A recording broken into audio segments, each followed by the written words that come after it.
हम्म, okay जी। अच्छा, sir. ये मेरे पास एक क्वेश्चन भेजा गया है, शायद ये एसएम यूसुफ की बुक से है। मॉड ये ब्रैकेट फंक्शन को लेकर, ये वैसे समझने वाला है। Limit x approach to zero X cube and bracket one over X. बेच लगा नहीं पड़ा। इस फंक्शन की लिमिट को कैसे डिस्कस किया जाए?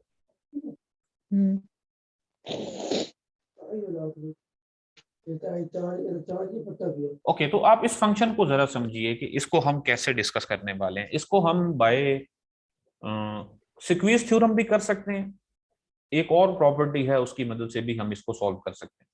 जरा देखिए, पहले हम इसको सिक्वीज थ्योरम से सॉल्व करते हैं। सिक्वीज थ्योरम या जिसको हम सैंडविच थ्योरम भी कहते हैं, उसके अकॉर्डिंग हमारे पास ये जो ब्रैकेट फंक्शन है, इसकी ये प्रॉपर्टी होती है कि किसी भी एक्स का ब्रैकेट लिया जाए, so bracket of x is always greater than x minus one and is always less than और इक्वल टू एक्स। अब ये प्रॉपर्टी कैसे है, जरा इसको भी समझ लेते हैं। आप देखें, किसी भी नंबर का आप ब्रैकेट लेना, 2.9 का अगर आप ब्रैकेट लेते हैं, 2.9 के ब्रैकेट की जो वैल्यू है वो 2 है, एग्जैक्टली 2 है 2.9 ब्रैकेट। अब आप देख सकते हैं दिस इज लेस देन और इक्वल टू 2.9, तो 2.9 से तो लेस है, and this is greater then 2.9 minus 1 which is 1.9। अगर हम यहाँ पर एग्जैक्टली 3 ले लें, 3 का ब्रैकेट लें, तो 3 का ब्रैकेट जो कि 3 है, दिस इज लेस देन और equal to 3 and greater than 3 minus 1 which is 2। तो ये प्रॉपर्टी इन जनरल ट्रू होती है ब्रैकेट फंक्शंस के लिए। x minus one less than bracket x less than और इक्वल टू x। ये काफी सारे क्वेश्चन इससे रिलेटेड बनते हैं, आप जरा इसको अच्छे से समझ लीजिएगा। हम इसको लिख सकते हैं 1 ओवर एक्स ब्रैकेट को 1 over x bracket less than और equal to 1 over x and greater than 1 over x minus one. Just x को हमने 1 ओवर x से इंटरचेंज करवा दिया। ओके, अच्छा, अब हमें जो लिमिट चाहिए वो है x cube bracket 1 over x. तो हम ऐसा करते हैं कि एक्स क्यूब के साथ इसको मल्टीप्लाई करवा देते हैं। अब ये एक्स क्यूब एक्स जो है, अच्छा, ये हम इसकी दो अलग अलग लिमिट्स को भी डिस्कस कर लेते हैं। अगर हम लेफ्ट हैंड साइड वाली लिमिट को डिस्कस करना चाहें, लेफ्ट हैंड लिमिट को डिस्कस करते हुए हम लिखेंगे limit x approach to zero from left side F of X. ये रहा हमारे पास एफ ऑफ एक्स। ओके, तो जब हम लेफ्ट साइड से अप्रोच करवा रहे हैं, तो इसका मतलब यह है कि x is less than zero. x एक नेगेटिव नंबर है, और अगर हम इसी इनइक्वालिटी को एक नेगेटिव नंबर से मल्टीप्लाई करवाएंगे, तो हमें क्या मिलेगा कि ये इनइक्वालिटीज के सिंबल चेंज हो जाएंगे। क्योंकि अगर x नेगेटिव है तो अल्टीमेटली x क्यूब भी नेगेटिव है। हम x क्यूब से मल्टीप्लाई करवाएंगे तो ये बनेगा x cube into 1 over x minus one which is greater then x cube and bracket 1 over x, and this is greater than or equal to x cube into 1 over x. Okay, अब ये बन जाएगा x square minus x cube that is greater then x cube and 1 over x bracket, and this is greater than और equal to x square. अच्छा, हमें इसकी limit चाहिए zero पर। आप देख सकते हैं कि इस फंक्शन की लिमिट जीरो पर जीरो है, इस फंक्शन की लिमिट भी जीरो पर जीरो है।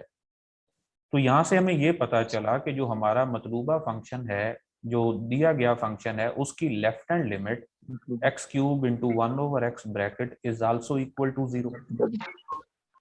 तो फंक्शन की हमने अभी सिर्फ लेफ्ट हैंड लिमिट को डिस्कस किया है। अब जरा राइट हैंड लिमिट की तरफ आते हैं। राइट हैंड लिमिट के लिए हम फिर से यही प्रॉपर्टी यूज करने वाले हैं कि 1 over x bracket that is greater than 1 over x minus one and is less than और इक्वल टू 1 ओवर एक्स। अच्छा, अब हमने x जो ले रखा है वो पॉजिटिव है। x अगर पॉजिटिव है तो इसका मतलब x क्यूब भी पॉजिटिव है। हम इस इनइक्वालिटी को एक पॉजिटिव नंबर से मल्टीप्लाई करवा दें तो लिख सकते हैं x cube into 1 over x minus one that is less than x cube and bracket 1 over x, this is less than और equal to x cube into 1 over x. तो यहां से हमें मिलेगा x square minus x cube which is less than x cube and bracket 1 over x, and this is less than or equal to x square। तो आप देख सकते हैं कि जीरो पर ये फंक्शन भी जीरो की तरफ, इसकी लिमिट भी जीरो है और इस फंक्शन की लिमिट भी जीरो है। तो हम यहां से ये भी कह सकते हैं कि limit x approach to zero from right side x cube and bracket 1 over x is also equal to zero. तो आपने देखा कि लेफ्ट हैंड लिमिट और राइट हैंड लिमिट दोनों जीरो हैं, सो हम ये कह सकते हैं कि इस फंक्शन की ये लिमिट जीरो होगी। ओके अच्छा, अब इसी क्वेश्चन को हम एक और तरह से भी सॉल्व कर सकते हैं। मोहम्मद काशिफ, मैंने आपका सवाल पढ़ लिया है, मैं आता हूं इस तरफ। पहले भी हम वैसे इसको डिस्कस कर चुके हैं, दोबारा बताऊंगा, एक मिनट। अच्छा, इसी को हम एक और तरह से सॉल्व करने लगे हैं।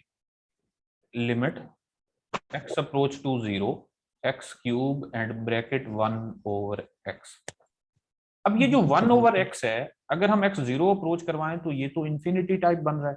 तो हम ऐसा करते हैं कि ये लेट कर लेते हैं कि t इक्वल है 1 ओवर x। अब जब पहले x जीरो को अप्रोच कर रहा था, तो इसका मतलब अब t इंफिनिटी को अप्रोच करेगा। तो हम अपने क्वेश्चन को दोबारा यूं लिख सकते हैं, limit t approach to infinity x cube means that 1 over t cube, और ब्रैकेट 1 ओवर x की जगह हम t लिखेंगे। तो ये हम यूं लिख सकते हैं, limit t approach to infinity bracket t divided by t cube.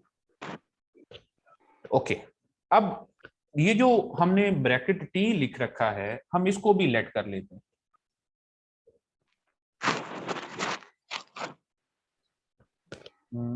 हम ये लेट करने वाले हैं कि ये जो t ब्रैकेट है ये इक्वल है किसी इंटीजर के एंड प्लस p। ऐसा ही होता है ना, किसी भी नंबर का ब्रैकेट लिया जाए तो वो एक्चुअली या तो एक इंटीजर होता है या फिर वो इंटीजर प्लस सम ऐसा नंबर होता है p जो कि ग्रेटर देन और इक्वल टू जीरो है एंड लेस देन 1 है। क्या ख्याल है, ऐसा ही होगा ना? मसलन t आप अगर 2.9 लेते हैं तो 2.9 को हम बेसिकली यूं लिखना चाह रहे हैं 2 प्लस 0.9। अगर t हमारे पास 3.5 है तो 3.5 को अब हम यूं लिखना चाह रहे हैं 3 प्लस 0.5। तो इसका मतलब यह है कि t को हम लिख सकते हैं some integer n plus some p where p is greater than और equal to 0 and less than 1। अच्छा, अब हम अपनी लिमिट की तरफ दोबारा वापस आए तो हम लिख सकते हैं limit n approach to infinity, क्योंकि अब हम t को भी n में चेंज करना चाह रहे हैं। जब t अगर इंफिनिटी को अप्रोच करता है तो यहाँ पर n भी इंफिनिटी को अप्रोच करेगा, क्योंकि p तो फिक्स्ड है। So n approach infinity bracket t की जगह हम ये लिखेंगे bracket n plus p divided by t cube means that n plus p whole cube. अच्छा, अब n प्लस p का ब्रैकेट ये तो n ही होगी, क्योंकि इंटीजर इससे छोटा पॉजिटिव इंटीजर जो भी है, सॉरी लार्जेस्ट इंटीजर जो है वो यही है,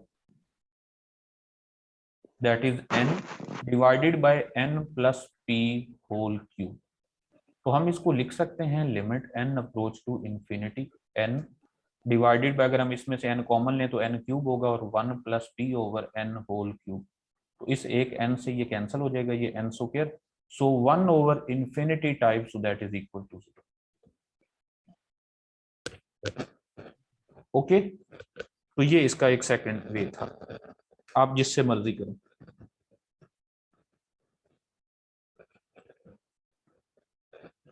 सर जी, एक क्वेश्चन ये है कि बाज़ औक़ात हमें फंक्शन के डेरिवेटिव का ग्राफ दिया जाता है और फंक्शन का ग्राफ पूछा जाता है या सेकंड डेरिवेटिव का ग्राफ पूछा जाता है। ग्राफिकली उसको कैसे मतलब बताएंगे हम, ओके उसका ओके, बिहेवियर मैं इस कैसे पे चेंज बात करता हूँ। ओके, अच्छा, वैसे ये एप्लीकेशन ऑफ डेरिवेटिव के बारे में भी हम बात करेंगे कि हमारे पास जो इंक्रीजिंग डिक्रीजिंग कनकेविटी, ये कल का लेक्चर है वैसे। ओके, तो हम वैसे देख लेते हैं कि अगर हमारे पास एक ग्राफ का फंक्शन मौजूद हो, ग्राफ ऑफ अ फंक्शन मौजूद हो f, और हमें f डेरिवेटिव के ग्राफ के बारे में बात करनी हो तो ये बड़ी आसानी से की जा सकती है।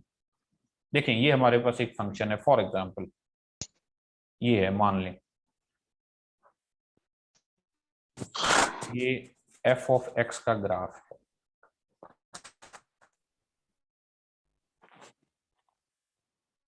एक मिनट, ओके। तो आप यहां पर देखें, हम इसके डेरिवेटिव का ग्राफ बनाना चाह रहे हैं। यहां पर मैं एफ डेरिवेटिव का ग्राफ बनाऊंगा, एफ डेरिवेटिव ऑफ एक्स। अब जरा इसके टेंजेंट के बिहेवियर को ऑब्जर्व करें। यहां जो टेंजेंट है वो पॉजिटिव है, ओके। यहां पर टेंजेंट पॉजिटिव है लेकिन पहले से कम हुआ है।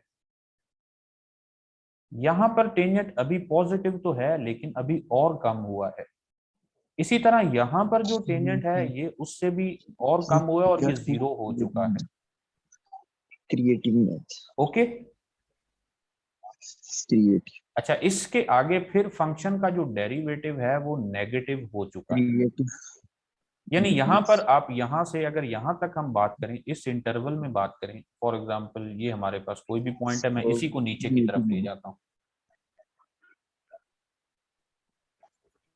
यहां फंक्शन का डेरिवेटिव 0 हो चुका है। इसका मतलब यह है कि फंक्शन का जो ग्राफ है वो इसको कट करने वाला है। अगर टेंजेंट लाइन हमारे पास हॉरिजॉन्टल हो जाए तो इसका मतलब यह है कि फंक्शन का डेरिवेटिव 0 हो गया है, और ये डेरिवेटिव का ग्राफ है। इसका मतलब डेरिवेटिव जो है वो एक्स एक्सिस में से गुजरने वाला है। और यहाँ पर इससे पहले पहले यहाँ फंक्शन का जो डेरिवेटिव है वो पॉजिटिव है।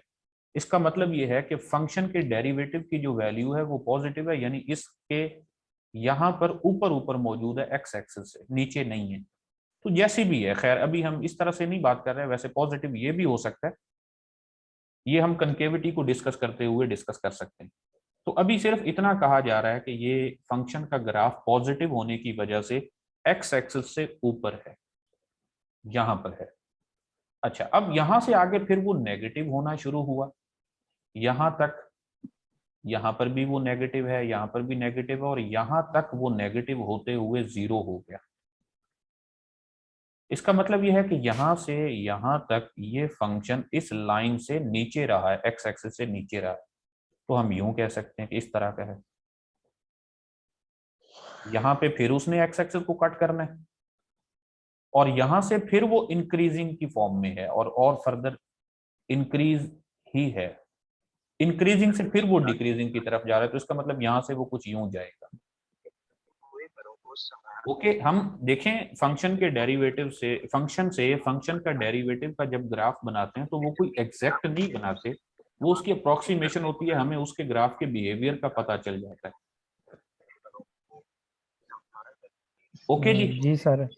सर अगर हम सेकंड डेरिवेटिव की बात करें तो उसको उसका बिहेवियर कैसे चेंज होगा वो सर? हम कल ना कर लें, वो फिर ये देखना होगा। ये देखिए, जी जी सर। जब हम फंक्शन के डेरिवेटिव से आगे कनकेविटी की बात कर रहे होते हैं तो डबल डेरिवेटिव इस फंक्शन के डेरिवेटिव से बनेगा ना। अब आप इस पर इसके डेरिवेटिव का बिहेवियर देख लें। आप ऐसा करें ना, इसको फंक्शन एफ समझें, और जो डबल डेरिवेटिव बनने वाला है वो बेसिकली इस फंक्शन का डेरिवेटिव है ना। क्या ख्याल है? जी सर बिल्कुल। तो जैसे हमने फंक्शन एफ से फंक्शन एफ का डेरिवेटिव बनाया है, वैसे ही फंक्शन एफ के डेरिवेटिव से उसके डेरिवेटिव की तरफ जा सकते हैं। अब आप समझें कि ये नहीं है, ये फंक्शन कोई नहीं है। आप समझें ये हमारा फंक्शन है और उसके डेरिवेटिव शुरू हो गई तो बात टोटली पूरे फंक्शन के डबल डेरिवेटिव को हम डिस्कस कर रहे होंगे। जी सर। सर अगर हमारे पास मतलब फर्स्ट डेरिवेटिव हो और वो हमारे पूछे कि फंक्शन का ग्राफ बनाए तो फिर उसका कैसे बिहेवियर चेंज होगा? कल करेंगे इसको। जी सर ठीक है। असल में सर ये कंफ्यूज करते हैं तो इस वजह से मैं बिल्कुल पूछ रहा बिल्कुल, हूँ। ये थोड़ा सा कंफ्यूज करते हैं। मैं इंशाल्लाह कल इसके बारे में बात करूंगा। ठीक है सर, बहुत शुक्रिया। ओके। अच्छा, यहाँ पर ये कुछ पूछ रहा है कि ये n को हमने t को n प्लस p कैसे पुट किया। तो ये हम इस वजह से कर रहे हैं कि चूंकि t हमारे पास ब्रैकेट में है, और किसी भी ब्रैकेट t को एक्चुअली वो देखे ना, t कोई भी एक नंबर है, तो किसी भी नंबर को हम एक इंटीजर प्लस सम, मसलन अगर वो पूरा पूरा इंटीजर है फिर तो वो होगा ना इंटीजर प्लस 0, और अगर वो इंटीजर नहीं है तो इसका मतलब वो डेसिमल में है, तो हम उसके इंटीजर पार्ट को अलग और डेसिमल पार्ट को अलग लिख रहे हैं। तो ये हमने टी इस तरह से लिखा है कि integer part plus decimal part. Decimal part 0 हो जाए तो वो इंटीजर है, और अगर इंटीजर नहीं है तो उसमें डेसिमल पार्ट की कोई वैल्यू होगी जो 0 से 1 के दरमियान। Okay yes, okay. और कोई? तो आप कुछ फंक्शंस की डेरिवेटिव्स को ट्राई किया करें। अच्छा, आपका क्वेश्चन मोहम्मद काशिफ ये पूछ रहे हैं कि सर हम डेरिवेटिव को एंड पॉइंट पर क्यों डिफाइन नहीं करते, तो मैं ये कह रहा हूं कि हम एंड पॉइंट पर डिफाइन करते हैं। देखिए कैसे। ये है हमारे पास interval A to b, close interval है। हम ये कहते हैं कि function F is differentiable on this close interval if this limit exist. Limit क्या है कि limit x approach to c, f of x, या यूं कहें कि ठीक है चले f of x minus F of C divided by future की बात एक्स होगी। Minus c. अब ये जो सी है ये कहां से कहां तक हो सकता है? सी हमारे पास इस ओपन इंटरवल का मेंबर है, यानी अगर हम इसमें से यहां से अगर सी लेंगे तो इस पॉइंट सी पर हम लेफ्ट हैंड लिमिट को भी डिस्कस करेंगे और राइट हैंड लिमिट को भी डिस्कस करेंगे। इस लिमिट की बात हो रही है। इसी तरह यहां पर अगर पॉइंट सी लेंगे तो यहां पर भी इसकी लेफ्ट हैंड लिमिट और राइट हैंड लिमिट दोनों को डिस्कस करेंगे। हत्ता के इंटीरियर में, इंटीरियर से मुराद यह है कि ओपन इंटरवल में जितने भी पॉइंट्स लेंगे उन पर हम लेफ्ट हैंड लिमिट को भी डिस्कस कर रहे होंगे और राइट हैंड लिमिट को भी डिस्कस करेंगे। अच्छा, अब हम बात करते हैं एंड पॉइंट्स की। अगर हम पॉइंट ए पर बात करें तो ए पर हम सिर्फ और सिर्फ राइट हैंड लिमिट की बात कर सकते हैं, लेफ्ट हैंड लिमिट की बात तो नहीं करते। तो मैं इसकी प्रॉपर डेफिनेशन लिख देता हूं कि a function F is differentiable on the close interval A to B if number 1 ये हो गया कि हर इंटीरियर पॉइंट पर लेफ्ट हैंड लिमिट और राइट हैंड लिमिट दोनों एग्जिस्ट करती हों, और नंबर 2 ये है कि limit x approach to A from right side F of x minus F of C divided by X minus C exist, and the number 3 is that limit x approach to b from left side f of x minus f of, sorry ये a है, f of b divided by x minus b exist। अगर ये तीनों limits exist करती हों तो हम ये कहते हैं कि the function is differentiable on close interval A to B. Okay, अब आप ये कह रहे होंगे कि सर इसके एंड पॉइंट पर टेंजेंट लाइन कैसे ड्रा करें? क्यों जी, है सर किसी के जी माइंड एक में ये सवाल? क्वेश्चन है। जी नहीं जी, सर ये ये पहले नहीं। मुझे ये मुकम्मल करने दें काशिफ जी, आपका ही क्वेश्चन है मोहम्मद काशिफ। जी जी सर। सर मैंने एक क्वेश्चन पूछा था टीचर से, वो कहता है एंड पॉइंट पे हम एक से ज्यादा टेंजेंट ड्रा कर सकते हैं। टेंजेंट नहीं ड्रा कर सकते, पहली बात तो ये है। टेंजेंट के लिए यहाँ देखें, मैंने जो आपके पास पहले डेफिनेशन ही टेंजेंट की बताई है। टेंजेंट क्या है? टेंजेंट हमारे पास किसी पॉइंट पर तब डिफाइंड है जब फंक्शन एफ डिफाइंड हो किसी ओपन इंटरवल में जिसमें सी मौजूद है। ये बात समझ रहे हैं? ठीक। किसी भी एक पॉइंट एक्स एक्सिस के अलोंग किसी पॉइंट पर टेंजेंट ड्रा करने के लिए जरूरी है कि फंक्शन एफ उसके गिर्द दोनों तरफ ओपन इंटरवल में डिफाइंड हो। जबकि यहां अगर हम बात करें एंड पॉइंट पर ए पर, तो ए के ठीक है राइट साइड पर तो वो डिफाइंड है, जबकि लेफ्ट साइड पर फंक्शन डिफाइंड नहीं है। तो इसलिए हम यहाँ एंड पॉइंट्स पर टेंजेंट को डिस्कस नहीं करते। हाँ, अगर ज्योमेट्रिकली वैसे ये बताया जाता है कि ये हमारे पास कर्व है तो इस कर्व के ऊपर यूं टेंजेंट है, यूं है, ऐसे है, यानी वो यूनिक नहीं है, तो इसकी और बहुत सारी जी रीजन जी इस तरह से बताई जा सकती जी जी। है। जी, आपका क्या सवाल था दूसरे सर मेरा ये क्वेश्चन है कि जो पार्शियल डेरिवेटिव है ना, इसकी ज्योमेट्रिकल फिजिकल इंटरप्रिटेशन क्या होगी सर? आप बहुत समटाइम्स जल्दी चल पूछा रहे हैं। जाता है कि अच्छा सर। चलें, मैं वो भी बता ही देता हूँ कुछ कुछ जो मुझे पता है। देखें, हमारे पास एक फंक्शन है जो डिपेंड कर रहा है एक्स और वाई पर। अब यहाँ पर उसकी कर्व बनाना थोड़ा सा मसला हो सकता है। देखेंगे अगर कर्व है,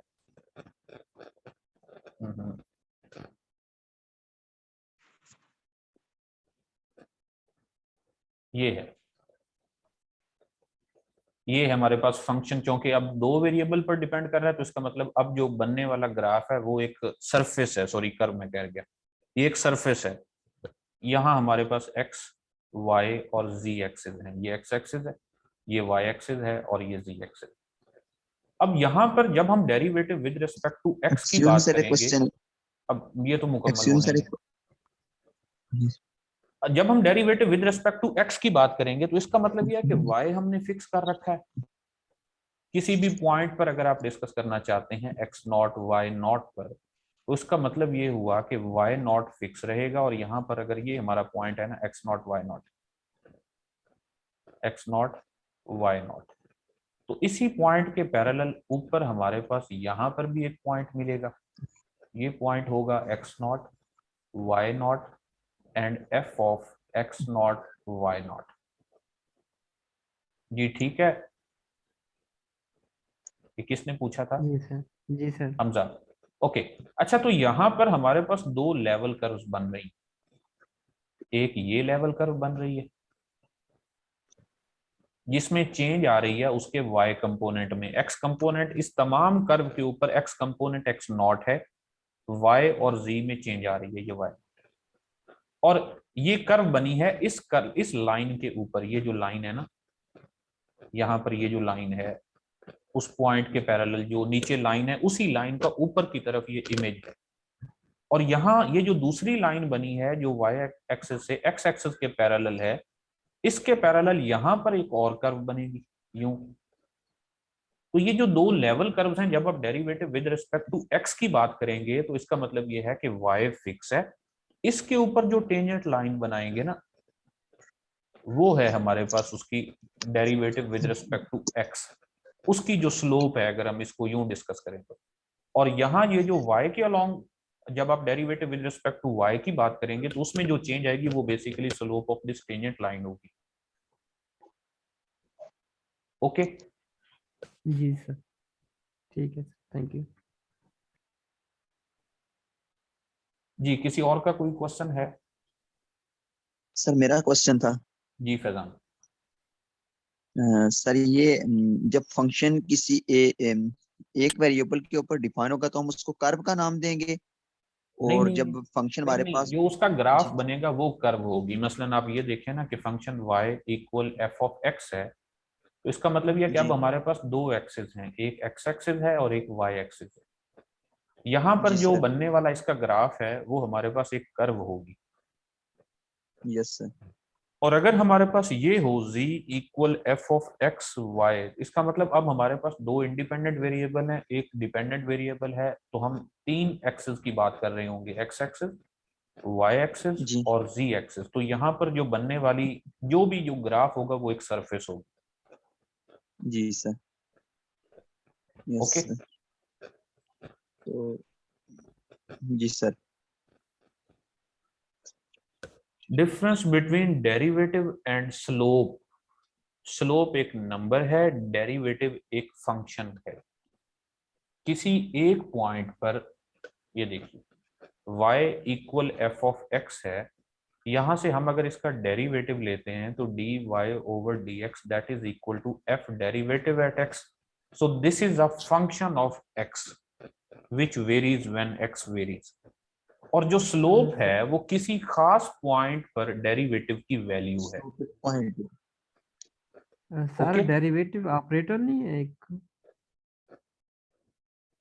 सॉरी, सर डेरिवेटिव ऑपरेटर नहीं है एक, कैसे? या फंक्शन होगा? जैसे देखें, सर ये y is equal to F of x है। ऑपरेटर ऑपरेटर तो क्या होता है पहले हम ये डिफाइन कर लें। तो फंक्शन भी तो ऑपरेटर ही है ना, मतलब जी जी ऑपरेट करता है वो। बिल्कुल। अच्छा, हम स्लोप की बात कर रहे हैं कि स्लोप जो है वो किसी टेंजेंट लाइन की जो स्लोप है वो बेसिकली हमें मिलती है किसी भी पॉइंट पर f डेरिवेटिव एट a। इसका मतलब ये है कि अलोंग x एक्सिस a पर जो फंक्शन बन रहा है उस पॉइंट पर फंक्शन के ग्राफ के ऊपर जो टेंजेंट लाइन बन रही है उसकी स्लोप है ये। ओके,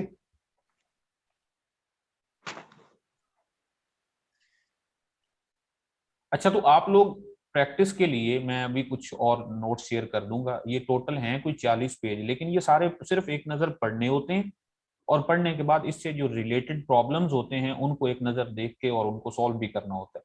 जैसे ये आप देखें, यहाँ पर कुछ एमसीक्यूज हैं, यहाँ पर डायरेक्ट डेफिनेशन अप्लाई कर सकते हैं आप, बजाय इसके कि आप इसको खोलें। तो इस तरह से इनको किया करें सॉल्व, और ये लाजमी किया करें।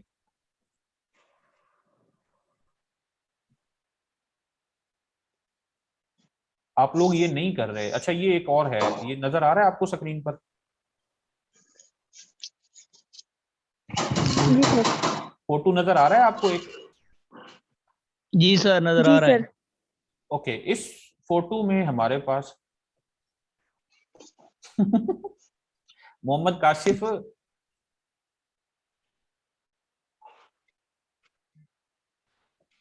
ओके अच्छा, ये हमारे पास एक फंक्शन है जिसका ग्राफ हमें बताया गया और पूछा गया है कि the graph of the function f is shown above if limit x approach to a f of x exists and f is not continuous at x equal a then a is, यानी इनमें से a की ऐसी कौन सी value है जहां पर function की लिमिट तो एग्जिस्ट करती है लेकिन फंक्शन कंटिन्यूअस नहीं है। तो आप में से कोई आंसर करना चाहे?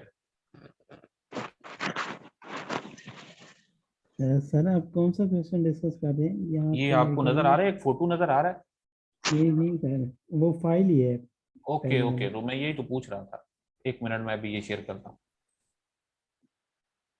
ये देखिए,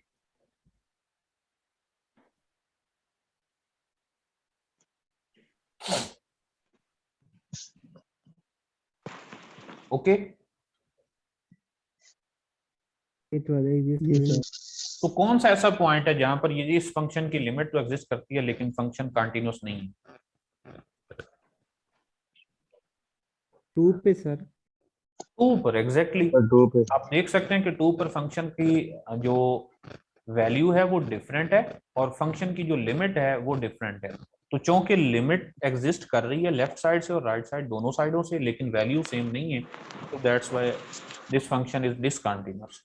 बाकी तमाम ऐसे पॉइंट्स हैं जहां पर फंक्शन की लिमिट भी एग्जिस्ट नहीं कर रही। जैसे आप अगर इस -1 को देखें तो -1 पर आप देख सकते हैं कि उसकी राइट हैंड लिमिट 1 है, लेफ्ट हैंड लिमिट 2 है और फंक्शन की वैल्यू भी 1 है। तो लेफ्ट हैंड लिमिट और राइट हैंड लिमिट बराबर नहीं है। सेम 0 पर भी ऐसा ही है, 4 पर भी ऐसा ही है। ठीक है जी।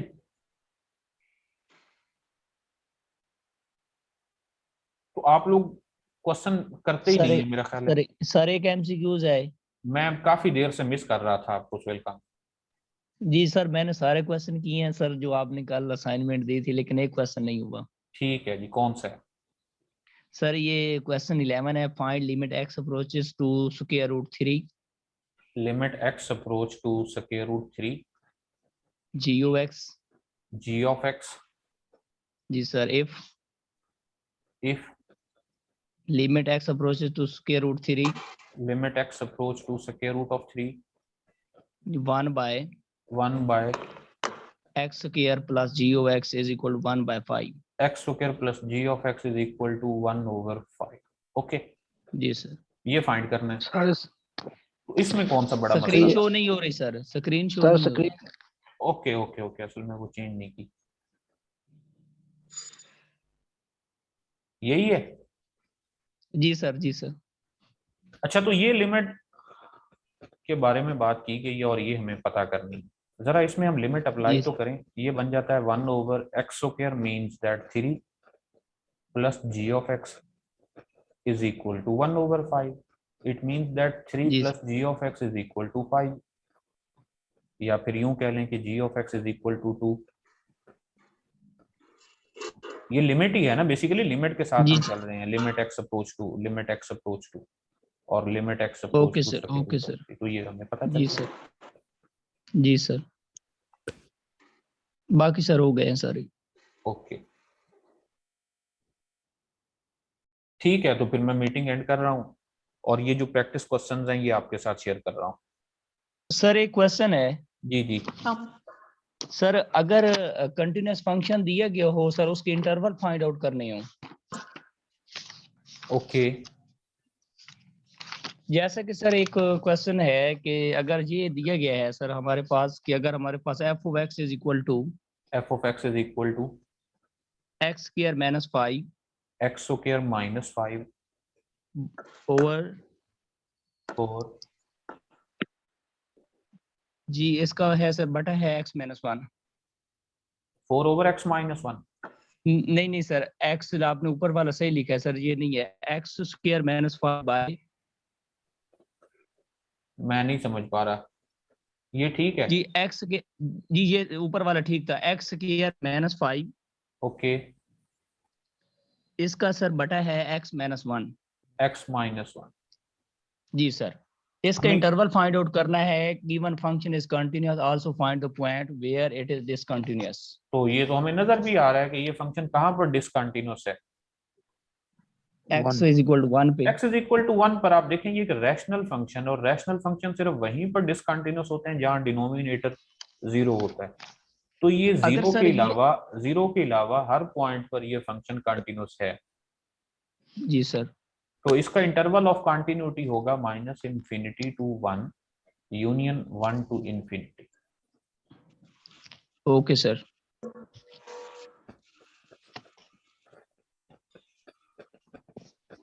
अस्सलाम वालेकुम सर। वालेकुम अस्सलाम जवाद साहब, क्या हाल है? अल्हम्दुलिल्लाह सर ठीक हो। सर ये जो आपने पिछले नोट्स प्रैक्टिस वाले ये डिस्कस कर लिए थे आपने? जी सर ये जो पिछले आप प्रैक्टिस नोट्स में से बता रहे थे सर, इसमें लास्ट पे ना आपने वो हॉरिजॉन्टल और वर्टिकल एसिम्पटोट्स की बात की थी। ठीक है, सर वर्टिकल तो समझ आता लेकिन हॉरिजॉन्टल के बारे में आप इसको अभी अभी रहने दें थोड़ा सा ना, हम एक अलग से क्लास में एसिम्पटोट के बारे में बात करेंगे। हमें एक्सरसाइज है 7.2 सर वो एसएमयूसो तो में, और है उसको भी जी हम सर थोड़ा सा उसमें तो और देखेंगे। वर्टिकल एसिम्पटोट फाइंड करना आ गए हैं आपको जवाब सब? वो आ सर गया सर, समझ आ ओके, गया। तो सर हॉरिजॉन्टल जो एसिम्पटोट की मैं सिर्फ आपको डेफिनेशन बता देता हूं कि आप जरा ग्राफ जी को जी सर। देखें। ये अगर ग्राफ है और ये हमारे पास एक लाइन है y equal to sum c कह लें, ये लाइन है। अब ये एसिम्पटोट कब होगी? जब ग्राफ इसके करीब करीब आ रहा होगा, यानी यूं समझें कि ये ग्राफ है और यूं चल रहा है, तो हम ये कह सकते हैं कि y equal c is horizontal asymptote. horizontal asymptote of the function f of x if limit x approach to infinity। कि देखें जैसे जैसे x इंफिनिटी की तरफ अप्रोच कर रहा है वैसे वैसे आप ये कह सकते हैं कि f of x that is going to be c। क्या ख्याल है ठीक है सर। कि जैसे जैसे ठीक है सर फंक्शन ऐसे ही। f of x x जैसे जैसे इंफिनिटी को अप्रोच कर रहा है वैसे ही फंक्शन किस नंबर की तरफ अप्रोच कर रहा है? किसी फिक्स नंबर c ठीक की है तरफ, सर। यानी वो इस ठीक लाइन के साथ मिलने जा रहा है। तो हम ये ठीक। कह सकते हैं कि ये जो लाइन y इक्वल सी है ये एक हॉरिजॉन्टल एसिम्पटोट है, और ये तब भी ट्रू है जब हम यहाँ माइनस इन्फिनिटी कर लें। माइनस इन्फिनिटी के लिए भी अगर ग्राफ इसके करीब आ रहा हो तो इसका मतलब ये है कि ये हॉरिजॉन्टल एसिम्पटोट है। सही ओके, सर। और हाँ एक और चीज, हमारे पास अगर कोई एक फंक्शन हो तो उसके मैक्सिमम 2 हॉरिजॉन्टल एसिम्पटोट हो सकते हैं।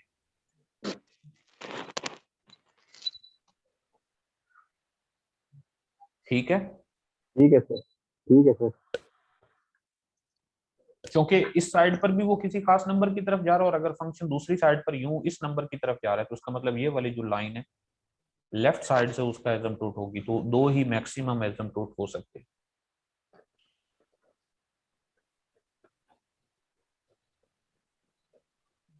ओके जी, मैं मीटिंग एंड कर रहा हूँ और ये प्रैक्टिस क्वेश्चंस आपके साथ शेयर करता हूँ। ओके सर अल्लाह हाफिज। ओके ठीक है। Okay okay. सर।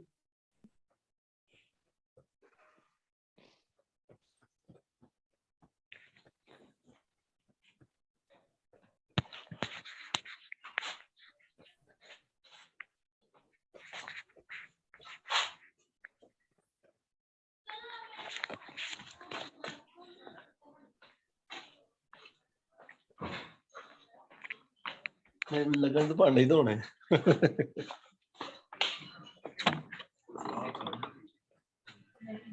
ये कपड़ा